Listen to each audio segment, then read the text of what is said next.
Tremblay est avant tout auteure, mais c'est d'abord la musicienne et l'auteur-compositeur-interprète qui s'est révélée au public il y a près de 20 ans. Aujourd'hui, elle compte 5 albums à son actif. Elle a lancé récemment un album en version live et un premier livre, Mon amoureux est une maison d'automne. Elle venait tout juste de descendre de scène lorsqu'elle a accepté de passer un moment avec Ruby. Rencontre avec Mara Tremblay. Je ne sais pas ce que je vais faire dans 3 minutes en sortant d'ici. Je suis une fille qui vit vraiment au présent. Tu m'as dit, la tête est sur le bord d'un canyon translucide. J'ai la poitrine au combat, mon sang se vide. Parlons musique en premier lieu. Ton dernier album, un album éponyme, tu nous proposes de revisiter, de redécouvrir 11 de tes chansons. La sélection des 11 pistes, est-ce que ça s'est fait naturellement ou ça a été difficile? Non, ça a été très facile parce que c'est les chansons qu'on avait montées pour le spectacle Tu m'intimides. Donc, c'est les tunes qu'on avait déjà sélectionnées pour le spectacle. En fait, c'est les 5 musiciens, Jocelyn Tellier, Guillaume Chartrain, Pierre Fortrin, Olivier Langevin puis moi. On s'est mis ensemble, puis on a fait les arrangements ensemble de ces chansons-là pour le show. Et quand est venu le temps de faire l'album, ben on a juste pris les versions du show solo. Et dans le nord de notre amour, il y a le vent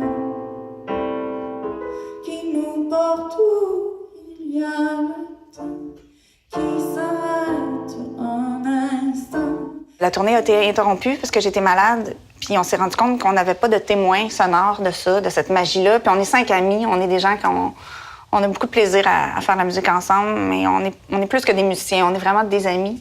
Puis il y avait une chimie là on aurait aimé capter, on l'avait pas capté. Donc il y a eu quelqu'un qui a eu l'idée d'aller en studio puis de rejouer les tunes live, c'est-à-dire qu'on les a pas reprises, on les a jouées une fois chaque. Puis on n'a pas fait d'overdub, on n'a pas retouché les choses pour garder cette énergie-là. Comme un scrapbook musical Ouais.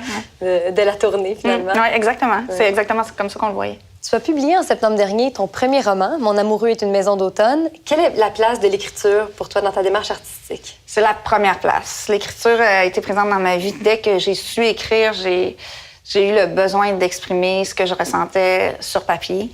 Puis quand j'étais petite, j'avais même fait un scénario de film. J'ai toujours eu besoin d'écrire, d'inventer des histoires et d'exprimer aussi comment je me sens.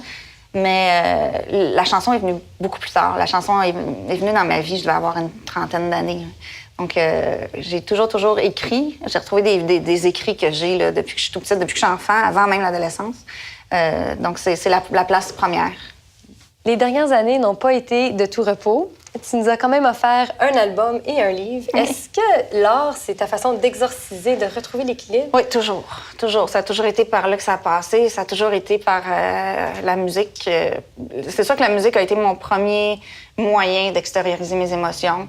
J'aurais aimé peindre aussi. J'ai juste peint une toile. C'est un chien, c'est un chihuahua, une couverture là-bas.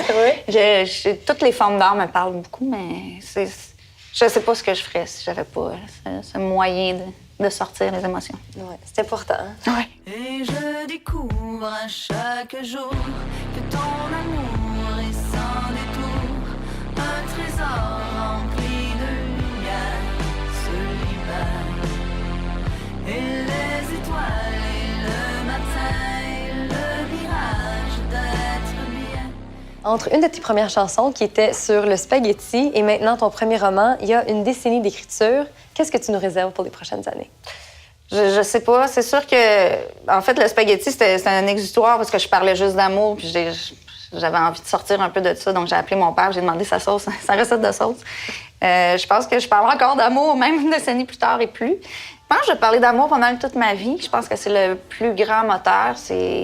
C'est ce qui nous fait avancer le plus vite et le plus sincèrement quand on aime vraiment, que ce soit d'amour ou qu'on aime amicalement, qu'on aime ce qu'on fait, qu'on aime nos enfants.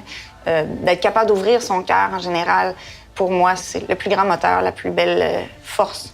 Donc, je pense que je vais continuer de parler d'amour sous toutes ses formes. C'est ce qui vient naturellement. Mais peut-être que je vais parler de peinture ou de cadre. Là, je suis encore de l'art, mais de char, là, tu sais, je regarde l'art. Ou de température, à un moment donné, je sais pas. Une femme touche à tout, finalement? Ouais, pas tant que ça, je pense. On va rester dans l'art. Ouais. C'est bon. Mara Tremblay, merci beaucoup. Merci. Pour la fête, le printemps, des amours, des les amants.